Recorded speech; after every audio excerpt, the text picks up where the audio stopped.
নমস্কার বন্ধুরা, রকমারি রান্নার এই নতুন পর্বে আপনাদেরকে স্বাগত। আজ আমরা তৈরি করব বাঙালির অত্যন্ত প্রিয় দই কাতলা রেসিপি, যা আমাদের বাঙালিদের বাড়িতে প্রায় মাঝের মধ্যে বানিয়ে থাকি, কিন্তু এর স্বাদটা ঠিক অনুষ্ঠান বাড়ির মতো আসে না। আজ আমি আপনাদের পুরো অনুষ্ঠান বাড়ির মতো দই কাতলা রেসিপি বানিয়ে দেখাবো। তাহলে চলো শুরু করা যাক। প্রথমে আমি 10 গ্রাম পোস্ত ও 10 গ্রাম কাজু জলে ভিজিয়ে রাখবো।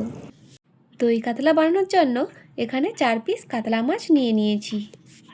মাছগুলোতে পরিমাণ মতো লবণ, পরিমাণ মতো হলুদ ও অল্প সরিষার তেল দিয়ে ভালো করে মাছগুলো ম্যারিনেট করে নেব। ম্যারিনেট করে নিয়েছি, তা এই রেসিপির জন্য যে যে উপকরণগুলি লাগবে, তো এখানে নিয়েছি 7 থেকে 8 কোয়া রসুন ও 6 থেকে 7টি কাঁচা লঙ্কা বাটা, আর আছে 1 চা চামচ করে ধনে ও জিরে বাটা, দুটো মাঝারি সাইজের পেঁয়াজ বাটা ও পোস্ত ও কাজু বাটা, আর আছে দই, যেটা মেন উপকরণ। তারপর আমি একটি কড়াইয়ের মধ্যে দিয়ে দিচ্ছি বেশ খানিকটা সরিষার তেল। তেলটা খুব ভালোভাবে গরম হয়ে গেছে। এইবার আমি কাতলা মাছের পিসগুলো দিয়ে হালকা করে ভেজে নেব। খেয়াল রাখতে হবে এই সময় কিন্তু গ্যাসের ফ্লেমটা একদম লো করে রাখতে হবে, না হলে মাছগুলো বেশি ভাজা হয়ে যাবে।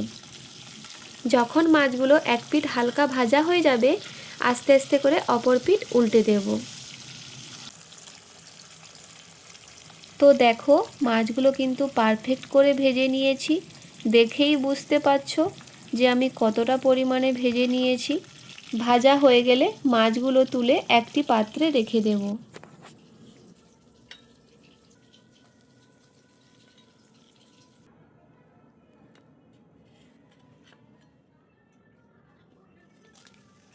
ওই তেলে ফোড়নে দেব তেজপাতা, শুকনো লঙ্কা, গোটা গরম মশলা, অল্প কালো জিরে ও সামান্য চিনি দিয়ে দেব।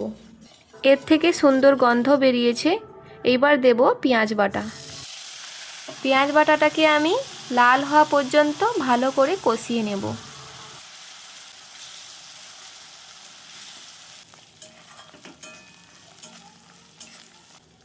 ভালোভাবে কষানো হয়ে গেলে এইবার দিয়ে দেব রসুন ও কাঁচা লঙ্কা বাটা।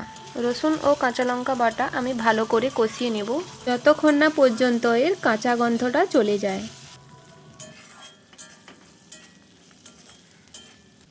রসুনটা ভালোভাবে ভাজা হয়ে গেছে। এর ওপর দিয়ে দেব জিরে ও ধনে বাটা ও পরিমাণ মতো হলুদ দিয়ে কিছুক্ষণ ধরে কষিয়ে নেব।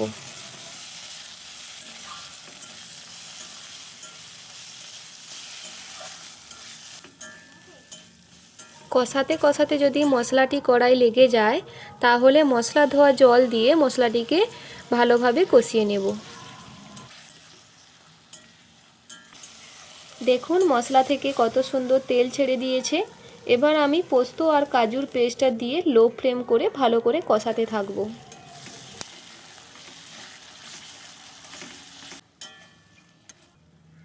এখানে আমার মশলাটা লেগে যাচ্ছে, তাই আমি একটু জল দিয়ে পরিমাণ মতো লবণ দিয়ে মশলাটাকে ভালোভাবে কষিয়ে নেব।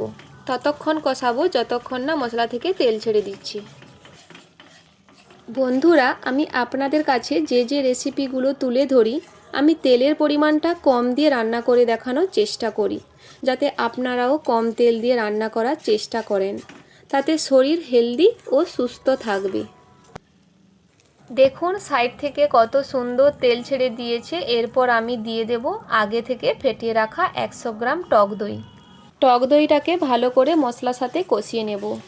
আর এখানে একটা কথা মনে রাখবেন, দই দেওয়ার সাথে সাথে অতি অবশ্যই গ্যাসের ফ্লেমটা লো করে রাখতে হবে, না হলে দইটা ফেটে যাবে।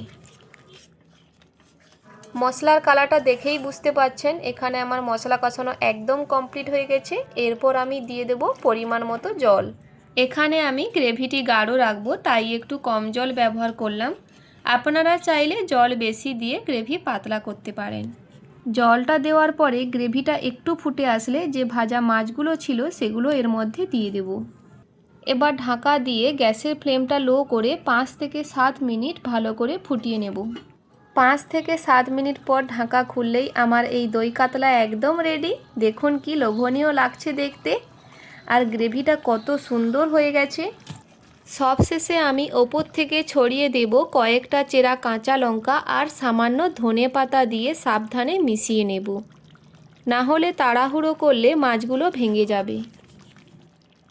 আমার এই সুস্বাদু দই কাতলা রেসিপি পরিবেশনের জন্য একদম প্রস্তুত। গরম ভাত বা পোলাওয়ের সাথে পরিবেশন করলে অসাধারণ খেতে লাগে।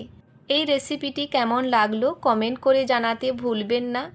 ভিডিওটি ভালো লাগলে লাইক করুন এবং এমন আরও রেসিপির জন্য আমার চ্যানেলটিকে সাবস্ক্রাইব করুন।